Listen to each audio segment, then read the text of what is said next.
वो का मेरे यूट्यूब चैनल पे बहुत बहुत स्वागत है। मैं ज़ीशान अफजल आपके साथ, और मेरे साथ बहुत ही ख़ास मेहमान हैं। पहले भी आप इन्हें अच्छा से पहचानते होंगे, पहले भी मेरे साथ आ चुके हैं, मुझे अपना कीमती वक्त दिया बात करने के लिए, और आज फिर से आए हैं तो मैं इनका शुक्रगुजार भी हूँ। और मैं पहले आपको अगर याद ना हो तो इंट्रोड्यूस करा दूँ फिर से कि काशिफ़ रज़ा सिद्दीकी साहब हैं, जो झारखंड के स्टेट प्रेसिडेंट हैं आज़ाद समाज पार्टी के।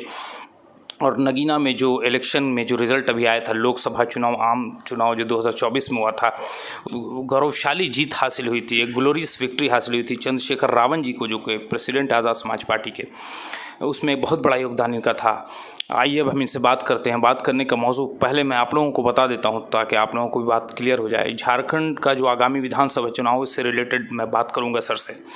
आपका बहुत बहुत स्वागत है काशी भाई, दोबारा से एक बार मेरे चैनल पे, कि आप अपना कीमती वक्त मुझको दिया। आपसे सबसे पहला सवाल ये है कि चूँकि अब विधानसभा चुनाव बहुत ही करीब है, उसका बिगुल फूका जा चुका है। आज इलेक्शन कमीशन राजीव कुमार ने एक प्रेस कॉन्फ्रेंस कर ऐलान भी किया, जम्मू और कश्मीर के लिए, हरियाणा के लिए उन्होंने डेट अनाउंस कर दिया है, झारखंड और महाराष्ट्र को होल्ड पे रखा है। क्या कारण आपको लग रहा है इसका? सबसे पहले बहुत शुक्रिया आपका ईशान भाई, आपके चैनल पे आप हमेशा एक बहुत ही ऑथेंटिक जर्नलिज़म कर रहे हैं, इसके लिए मैं मुबारकबाद भी देता हूँ आपको। आप जैसे लोगों की बहुत ज़रूरत है समाज को। जो सवाल आपने किया कि इलेक्शन कमिश्नर साहब ने अभी जो अनाउंसमेंट किया है झारखंड, JNK और हरियाणा के लिए, तो कहीं ना कहीं भाजपा जो है पूरे देश में अभी हाशिए पे है। भाजपा, क्योंकि भाजपा ने जो नैरेटिव तय किया था कि हिंदू मुस्लिम करके नफरत की राजनीति करके वो राजनीति को करते हुए पूरे देश में एक मैंडेट लाते, लेकिन वो मैंडेट लोगों ने उनको इनकार कर दिया। कहीं ना कहीं भाजपा जो जनरल इलेक्शन हुआ उसमें रिजल्ट देखा आपने, भाजपा 400 पार के नारे लगा रही थी, वो 250 के अंदर सिमट गई। तो कहीं ना कहीं इस देश में जागरूक लोग हैं जो नफ़रत के ख़िलाफ़ है, वो जागरूक हो चुके हैं, और उनकी जागृति का नतीजा है कि भाजपा 250 ही पार नहीं कर पाई, और वो आज बैसाखी के सहारे अपने बहुमत को पूरा कर पाई। तो इसलिए भाजपा कहीं ना कहीं बहुत डर में है। वो कोशिश उनकी थी कि महाराष्ट्र, हरियाणा, JNK और झारखंड को साथ में कराते, लेकिन क्योंकि वो इसको करा नहीं सकते, अभी इस तरह का माहौल उनके फेवर में नहीं है, इसलिए भाजपा ने अक्टूबर के बाद का सोचा है झारखंड और महाराष्ट्र के लिए। बल्कि अभी JNK और हरियाणा वो कराएंगे, और मुझे उम्मीद है कि जो इस देश में जो आदिवासी हैं, दलित हैं, पिछड़े और मुसलमान हैं, सिख, ईसाई, लिंगायत, जैन, सारे लोग जो इस देश को सलामत रखना चाहते हैं, इस देश से मोहब्बत करते हैं और इस देश में विकास की गंगा बहाना चाहते हैं, वो सारे लोग यकीनी तौर पर इन सबको नकारेंगे। और फिर से जिस तरह से पिछले चुनाव में हुआ, जनरल इलेक्शन में हुआ कि भाजपा को लोगों ने नकार दिया, इस बार भी हरियाणा में और जम्मू एंड कश्मीर का चुनाव मुझे लगता है गालिबन 10 साल के बाद हो रहा है। तो जम्मू एंड कश्मीर को भी इस बार जो रिज़ल्ट जो आएगा वो फेवर में आएगा वहाँ के आवाम के लिए, और हरियाणा का चुनाव भी यकीनी तौर पर भाजपा वो चुनाव को हारेगी। अच्छा, झारखंड में जो इलेक्शन होने वाला है, देर सवेर यहाँ भी इलेक्शन होगा ही, उसका भी अनाउंसमेंट होगा। तो आपकी पार्टी आज़ाद समाज पार्टी, चूँकि एक बहुत बड़ा, जिसको बोलते हैं, एक सिनारियो आपने क्रिएट कर दिया, एक तरह का बदलाव ला दिया। भारत के इतिहास में पहली बार ऐसा हुआ होगा कि कोई कैंडिडेट खड़ा हुआ और ना आपके पास दल, ना बल, ना पैसा, और उसके बाद आपने एक शानदार जीत हासिल की नगीना में। तो अब क्या लगता है कि झारखंड में किस तरह का स्ट्रेटेजी है आपका, क्या प्लानिंग है, कितनी सीट पर चुनाव लड़ेंगे और कहाँ कहाँ से उम्मीदें आपको ज़्यादा हैं? देखिए, झारखंड में हम लोगों से मुलाकात कर रहे हैं, लोगों से बात कर रहे हैं, बुद्धिजीवियों से, वो बुद्धिजीवी किसी समाज के भी हों, जो झारखंडी जो एक माटी की राजनीति करने की कोशिश हम कर रहे हैं, कि झारखंड की अस्मिता की हम बात कर रहे हैं, झारखंड को मजबूत करने की हम बात कर रहे हैं, झारखंड के विकास की हम बात कर रहे हैं। हिंदू, मुस्लिम, बाहरी, भीतरी, ये सब चीज़ें तो हैं जो भी है, बट ये नैरेटिव वो लोग तय कर रहे हैं जो लोग अपनी राजनीति को चमकाना चाहते हैं। मेरा ये कहना है कि जो झारखंड में है वो झारखंडी है, वो यहाँ का रहने वाला हो या बाहर का रहने वाला हो। जो बच्चे यहाँ पैदा हुए, क्या उनका क्या हक बनता है? पहले तो ये बिहार था, झारखंड तो था नहीं पहले ये। तो ये राजनीति जो की जा रही है हिंदू मुस्लिम की, भाजपा ने राग अपना शुरू कर दिया है कि झारखंड में इन्फिल्ट्रेशन है, बांग्लादेशी यहाँ पर आ चुके हैं, घुसपैठी हो चुका है। तो जो भाजपा की हुकूमत थी पहले यहाँ पर, तो भाजपा ने क्यों नहीं भगाया उनको? बांग्लादेशी अगर आके हमारे इस देश में घुसपैठी बन के रह रहे हैं, हमारे हकूक़ अगर छीन रहे हैं, तो पहले क्यों नहीं भगाया भाजपा ने? भाजपा हुकूमत रही है, भाजपा बराबरी की हिस्सेदारी में रही है 24 सालों, मुझे लगता है भाजपा 15 साल तो यहाँ पर रही है, तो उन्होंने क्यों नहीं पहले लोगों को यहाँ से खदेड़ा है?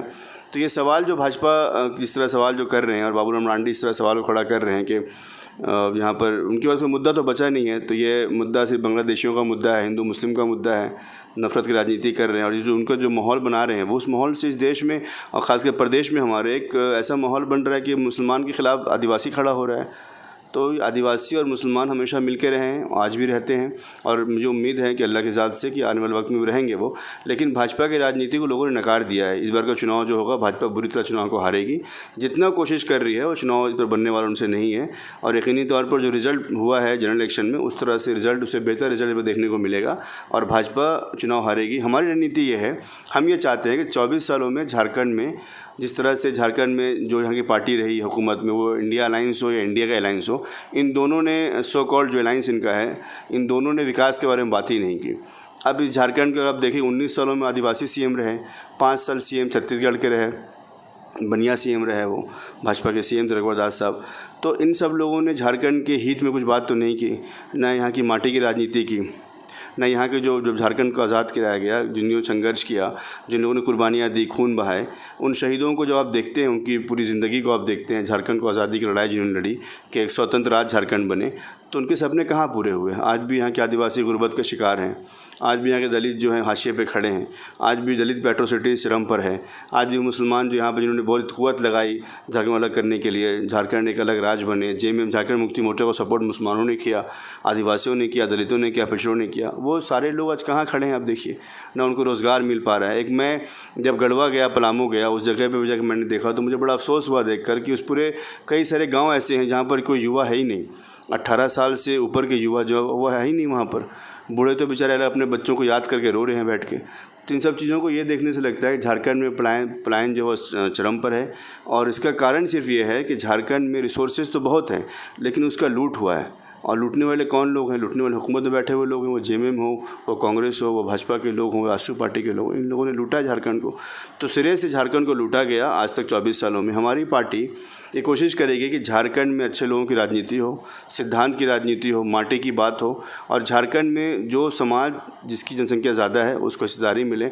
मैं ये मानता हूँ कि झारखंड में आदिवासी सीएम होना चाहिए, लेकिन डिप्टी सीएम मुसलमान हो, एक पिछड़ा हो, एक दलित हो। इस सिद्धांत पे हम काम कर रहे हैं। हम ये भी चाहते हैं कि झारखंड के जो आदिवासी हैं वो फ्लोरिश करें, उनको यहाँ रोज़गार मिले, दलितों को रोज़गार मिले, और एक अच्छा माहौल बने मुसलमानों के लिए, नफ़रत ख़त्म हो, झारखंड फ्लोरिश करे। ये हमारी कोशिश होगी। अच्छा, एक बहुत ही अहम सवाल कि यूपी में अगर कोई दलित मारा जाता है या जुल्म होता है उनको, या मध्य प्रदेश में किसी दलित को जूते में पेशाब भर के पिला दिया जाता है और उसका थाना में एफआईआर तक करने को लोग तैयार नहीं। भीम आर्मी जाके जब वहाँ पर संघर्ष करती है, थाने का घेराव करती है, तब वो एफआईआर लिखते हैं। तो इस पर तो बाबूलाल मरांडी कुछ बोलते नहीं है। अगरचे बाबूलाल मरांडी 2000 में यहाँ के सीएम भी बने थे, पहले प्रथम मुख्यमंत्री झारखंड के। 3 से 2.5 साल का लगभग कार्यकाल उनका रहा था, 2003 तक रहे थे।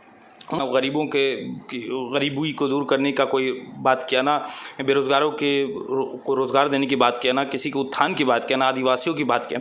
उनका 2.5 साल का कार्यकाल हम देखें तो बिल्कुल ब्लैंक पेपर की तरह है। तो फिर वो जो इतनी बढ़ चढ़ कर बात बोल रहे हैं, क्या सीएम की कुर्सी की लालसा उनके दिल में आ गई? देखिए, बाबूलाल मरांडी झारखंड के बड़े नेता हैं, पहले मुख्यमंत्री भी हैं और पढ़े लिखे इंसान भी हैं, लेकिन उनसे एक सवाल लोगों को करना चाहिए कि आपने भाजपा क्यों छोड़ी थी? और भाजपा छोड़ कर उन्होंने अपनी पार्टी बनाई, और उस पार्टी को सबसे ज़्यादा सराहा जिन लोगों ने, मुसलमान थे वो। झारखंड विकास मोर्चा उनकी पार्टी है। उनकी पार्टी में अगर वोट परसेंटेज आप देखेंगे तो उनकी पार्टी को मैक्सिमम वोट मुसलमानों ने दिया, आदिवासियों ने दिया, और कुछ दलितों ने भी इनको वोट दिया। लेकिन आज वो आदिवासी और मुसलमानों को लाने का काम कर रहे हैं।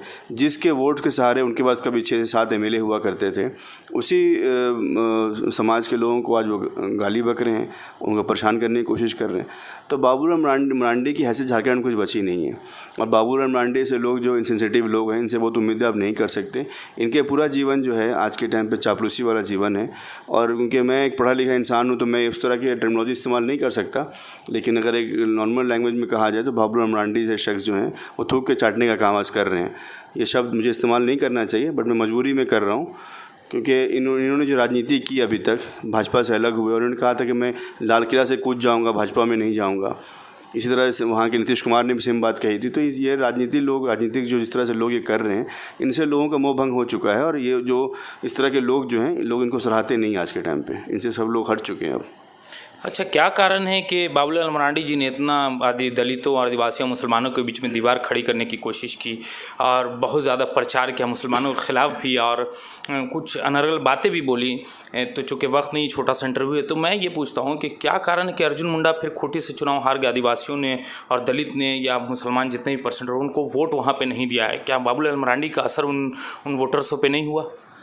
देखिए, बाबूराम मरांडी को हमने कहा ना कि एक बाबूराम मरांडी पहले भाजपा में थे, सीएम रहे, उसके उन्होंने अपनी पार्टी बनाई और अपनी पार्टी को जब नहीं चला सके वो, एक टाइम पे उनके पास एमएलएज भी अच्छे खासे थे, नहीं चला सके, फिर भाजपा में शामिल हो गए।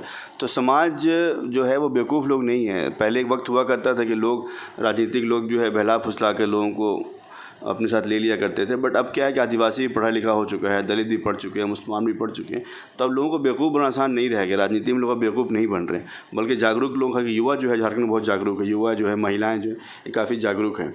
तो वो अब मामला चलने वाला झारखंड में नहीं है। अब जहाँ तक मामला रहा कि अर्जुन मुंडा साहब हार गए खूंटी से, लेकिन तो उनको हारना चाहिए था, क्योंकि उनकी जो राजनीति है भाजपा की, लोगों ने भाजपा को 5 के 5 सीटें भाजपा हार गई यहाँ पर।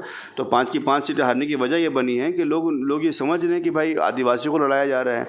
आप यहाँ पर हुकूमत में रहे, केंद्र में हुकूमत में रहे, आपने मुसलमानों के लिए क्या किया, आपने दलितों के लिए क्या किया, आपने आदिवासियों के लिए क्या किया? कुछ नहीं किया आपने। नरेंद्र मोदी साहब ये कहते हैं सबका साथ, सबका विकास, सबका विश्वास, वो कहाँ दिखता है विश्वास? मुसलमान मारे जा रहे हैं, दलित मारे जा रहे हैं, दलित आदिवासियों मुसलमानों को लड़ाया जा रहा है आपस में। छत्तीसगढ़ में आप देख लीजिए, उड़ीसा में देख लीजिए, आप मध्य प्रदेश देख लीजिए, आप दलितों की क्या स्थिति है, उत्तर प्रदेश देख लीजिए, आप जहाँ पर आप हुकूमत चल रही वहाँ आप देख लीजिए। तो ये सब चीज़ें बताती हैं और यही वजह बनी है कि झारखंड में भी आदिवासियों ने इनको नकार दिया सिरे से। अब बाबूराम मरांडी साहब की हैसियत नहीं बची राजनीति में, उनको संन्यास लेना चाहिए और जाके वो किसी जगह पे संन्यास्त हो जाएं और संन्यास लेके लोगों को सिखाने का काम करें, पढ़ाने का काम करें, जो ज़िंदगी जो उनकी बची हुई है। मैं तो उनको यही एडवाइस देता हूँ, क्योंकि ऐसे बाबूराम मरांडी शख्सियत जो है, जो पहले कहीं पर थे अब कहीं पर उछल कूद कर रहे हैं, ऐसे लोगों को अब सराहने का हम लोग नहीं करेंगे, इनके लिए औकात लोग देख चुके हैं। एक बहुत ही अहम सवाल, चूँकि जैसा कि देखा जा रहा है और आपको भी पता होगा कि अटल बिहारी वाजपेयी हों, चाहे सुषमा स्वराज हों, चाहे पंडित जवाहरलाल नेहरू हों, अभी भी कुछ मिनिस्टर्स हैं बीजेपी के अंदर जिन्होंने फ़िलिस्तीन का सपोर्ट किया मुश्किल वक्त में, जबकि इजराइल उस पर हमला कर रहा था, सपोर्ट किया और पूरा एड वगैरह भी भारत सरकार ने भेजा और बाज़ाब्ते गवर्नमेंट के ट्विटर हैंडल से ट्वीट भी किया गया कि नहीं, ये फ़िलिस्तीन का हम सपोर्ट करते हैं, इजराइल का ये हमला सही नहीं है। तो क्या हम सपोर्ट फ़िलिस्तीन को तो इस तरह से भी कर सकते हैं? क्या किसी मुल्क का स्लोगन लगाना पार्लियामेंट में, जो असदुद्दीन ओवैसी ने किया, ये सही है? जिंदाबाद फ़िलिस्तीन, इस तरह से, क्योंकि कॉन्स्टिट्यूशन पार्लियामेंट के अंदर हम हैं और पार्लियामेंट कॉन्स्टिट्यूशन से फॉलो होता है, तो वहाँ पर किसी दूसरे मुल्क का स्लोगन लगाना, यस और नो में सर जवाब दीजिए। देखिए, इसमें मैं थोड़ा तफसील से जानना चाहूँगा। यस नो की बात नहीं करनी चाहिए। अटल वाजपेयी साहब हों, सुषमा स्वराज हों, या भारत में और भी दीगर सरकारें रही हैं, इन्होंने फ़िलिस्तीन को समर्थन किया। दूसरी बात यह है कि नरेंद्र मोदी साहब ने, अभी जो हमारे प्रधानमंत्री साहब हैं, इन्होंने भी $50 लाख की इमदाद भेजी वहाँ पर और इन्होंने सपोर्ट किया फ्री फ़िलिस्तीन का। तो फ़िलिस्तीन कहीं से भी हमारा दुश्मन राज नहीं है, एनिमी नेशन तो है नहीं हमारा। तो फ़िलिस्तीन की हिमायत में बात करना, और हमारी पार्टी आज़ाद समाज पार्टी फ़िलिस्तीन की हिमायत में खड़ी है। चंद्रशेखर आज़ाद साहब ने कई बार फ़िलिस्तीन की हिमायत में बात की है, उनके जो मज़लूमों के साथ है वो हम उनके साथ खड़े हैं। तो फ़िलिस्तीन में जो मज़लूमियत हो रही है, जुल्म हो रहा है, उसके हम खिलाफ़ में खड़े हैं। वहाँ तक बात रही असदुद्दीन ओवैसी साहब की, उनका ज़ाती फ़ैसला था, उस फैसले में बहुत नहीं कर सकता आपके सामने, लेकिन यह है कि उनका अपना ज़ाती फ़ैसला जो है, उनसे आप सवाल करिए, वो बेहतर होगा। लेकिन किसी भी मज़लूम के साथ में खड़ा होना कहीं से गलत नहीं है। फ़िलिस्तीन क्योंकि हमारा एनिमी नेशन नहीं है, इसलिए उनके साथ खड़ा होना कोई, उसमें कोई कबाहत नहीं, कोई बुराई नहीं है। आखिरी सवाल आपसे कि बांग्लादेश में भी जो हिंसा चल रही है और वहाँ पर जो उपद्रवी हैं, हत्यारे हैं, क्रिमिनल्स बोलेंगे, मुस्लिम तो हम उनको बोलेंगे नहीं, क्योंकि जो जुल्म करे वो मुस्लिम हो नहीं सकता है। और ये जो मंदिरों पे कहीं कहीं पर सुन्नी मारा हमला कर दे, छिटपुट लोग हैं और हिंदुओं पे हमला कर दे रहे हैं।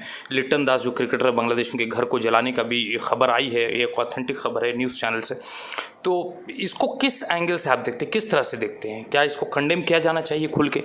बिल्कुल। देखिए, अगर आप इस्लाम की तालीमात को पढ़ें, कुरान को पढ़ें, तो कुरान ये कहता है कि अगर तुमने किसी एक इंसान को मारा, तुमने इंसानियत को मारा। तो किसी भी तरह से वो लोग जो आज के तौर पे सियासी तौर पे इस्तेमाल हो रहे हैं, नौजवान हो या जो भी लोग हों, ये बिल्कुल भी गलत है, गैर इस्लामी है और गैर इंसानी भी है। इसकी हम मजम्मत करते हैं, कंडेम करते हैं और हमारी पार्टी भी इसको कंडेम करती है। राष्ट्रीय अध्यक्ष साहब ने इस पर बयान जारी किया है कि अगर वहाँ के माइनॉरिटीज़ पे, जो वहाँ के जो माइनॉरिटीज़ हैं, जो उनको हम हिंदू कहें, सिख कहें, ईसाई कहें, बुद्धिस्ट कहें, उन पर अगर जुल्म हो रहा है तो भारत सरकार वो संज्ञान में ले और उनको रिलीफ पहुँचाने का काम करे। और जो भी वहाँ के पीएम बने हैं उनसे वार्ता करे कि भाई हमारे लोग वहाँ पर हैं, जिस तरह यहाँ पर भी माइनॉरिटीज़ पे जुल्म होता है तो और भी लोग बोल रहे हैं। इसलिए हमारा एक फ़र्ज़ बनता है कि हमारे अपने लोगों पर, दुनिया में कहीं भी जुल्म हो तो ज़ालिम के ख़िलाफ़ खड़ा होना ये इस्लाम भी सिखाता है। और आज़ाद समाज पार्टी भी इसको कंडेम करती है, पूरे तौर पर कंडेम करती है, क्योंकि जुल्म जहाँ पर भी हो, ज़ालिम के ख़िलाफ़ लड़ना ये हमारे नेचर में होना चाहिए। और यकीनी तौर पर मैं खुद जिस तरह के उपद्रवी वहाँ पर काम कर रहे हैं, वहाँ के जो पीएम तुमने घर को लूट लिया गया, तो ये तो गैर इंसानी अमल है ना, कहीं से भी इंसानी अमल नहीं है। तो ये कहाँ से मुसलमान को सवाल करना चाहिए, मुसलमान तो अब लग नहीं रहे हैं। तो ये पॉलिटिकल तौर पर पॉलिटिकली उनको इस्तेमाल किया जा रहा है, राजनीतिक तौर पर उनको इस्तेमाल किया जा रहा है। उनको इस्तेमाल नहीं होना चाहिए, उज्ज्वल भविष्य के लिए काम करना चाहिए। और जिस समाज में इस तरह उपद्रवी तत्व रहते हैं वो यकीनी तौर पर समाज गंदा समाज होता है। और जहाँ पर भी इस तरह से काम होता है, किसी कंट्री में भी, किसी स्टेट में, किसी मोहल्ले में भी, तो उसको रोकना चाहिए। वहाँ के लोगों का फ़र्ज़ बनता है। और मैं पूरे भारत के जितने आलिम दीन हैं, मुस्लिम स्कॉलर्स हैं, उनसे मैं निवेदन करता हूँ कि इस पर अपनी बाइट दें, इस पे बोलें। और पूरे देश के नहीं, पूरे विश्व के लोगों को बोलना चाहिए कि अगर कहीं भी जुल्म हो रहा है किसी भी मज़लूम के ऊपर में, किसी माइनॉरिटी के ऊपर में, तो पूरे देश को, लोगों को बढ़ चढ़ के उसमें हिस्सा लेना चाहिए। और कोशिश करनी चाहिए कि हम भारत के जो प्रधानमंत्री हैं, जो हमारे जो विदेश मंत्रालय है, उसके द्वारा इमदाद भी पहुँचाएँ, वहाँ पर रोकने का काम भी करें। बहुत बहुत थैंक यू हमसे बात करने के लिए, अपना कीमती वक्त देने के लिए। ये थे हमारे साथ काशिफ रज़ा सिद्दीकी साहब, झारखंड स्टेट प्रेसिडेंट आज़ाद समाज पार्टी के। हम उम्मीद करते हैं कि आपको हमारा इंटरव्यू पसंद आएगा, क्योंकि काफ़ी इन्फॉर्मेटिव था। इसमें बहुत सारी खबरें, बहुत सारी बात पता चली, पार्टी की स्ट्रेटेजी पता चली कि आगे पार्टी क्या करने वाली है। और इससे एक आम जनता, जो आप हमारे जो व्यूअर्स हैं, आप ये तय कर सकते हैं कि आपको किसे चुनना है, कौन आपके मुस्तकबिल, आपके फ्यूचर के लिए, आपके स्टेट, आपके मुल्क के लिए, आपकी सोसाइटी के लिए बेहतर है। क्योंकि हर इंसान को ऊपर वाले ने, गॉड ऑलमाइटी ने एक सोच दी है, समझ दी और अंडरस्टैंडिंग दी है। इस तरह का वीडियो और भी मेरा आता रहेगा, चूँकि चुनाव शुरू होने वाला है। अलग अलग लोगों के पास, लीडर्स के पास, पार्टियों के पास हम जाएंगे, उनसे बात करेंगे, उनके व्यू को, उनकी सोच को आप तक पहुंचाने की कोशिश करेंगे। मुझे इजाज़त दीजिए। मेरे यूट्यूब चैनल को ज़्यादा से ज़्यादा लाइक कीजिए, सब्सक्राइब कीजिए और बेल आइकन के बटन को दबाना ना भूलिए। आदाब, धन्यवाद, जय हिंद।